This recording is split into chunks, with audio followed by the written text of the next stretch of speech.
25,000 रुपये पेंशन दूंगा, ये यतीम बच्चों को मैं अपनी कमाई से स्कूल भेजूंगा। ये नीयत कौन? कॉलेज गोइंग चिल्ड्रन अगर करते हैं, बच्चे करते हैं, तो वहाँ आसमानों में अल्लाह सुब्हानहू व तआला प्रोग्रामिंग करता है कि इसको सिर्फ एक छोटा डॉक्टर नहीं बनाना है, इसको बड़ा बिजनेसमैन बनाना है, इसको करोड़ों से नवाजना है। तो अल्लाह सुब्हानहू व तआला बारिश करता है पैसों की आप पर। क्यों? आपने जवानी में नीयत की थी कि मैं यतीमों की मदद करूँगा, मैं बेवाओं की मदद करूँगा, मैं लाचारों की मदद करूँगा, मैं गरीबों की मदद करूँगा, वहाँ बारिश भी वैसी होगी इंशाअल्लाह। लेकिन आज हम लोग बस एंट्रेंस पास होने के लिए पढ़ाई करते हैं, सेल्फिश बन जाते हैं हम लोग।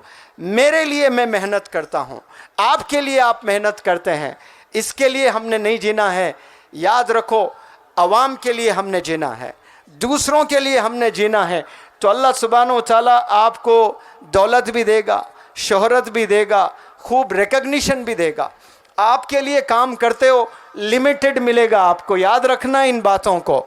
आपके लिए जी रहे हो, आपके लिए मेहनत कर रहे हो, लिमिटेड मिलने वाला है। दूसरों के लिए जी रहे हो, दूसरों के लिए मेहनत कर रहे हो, जो आपको मिलना है वो मिलकर ही रहेगा, लेकिन उससे हज़ारों गुना अल्लाह सुब्हानहू व तआला आप सब लोग को देगा इंशाअल्लाह। आप लोग ऐसी नीयत करने वाले बन जाएं तो फिर आपको कामयाबी मिलेगी। आज घरों में जाएं, 10 साल 12 साल 15 साल के बच्चों के हाथों में देखें, आपको क्या मिलेंगे? आपको हाथों में फ़ोन्स मिलेंगे।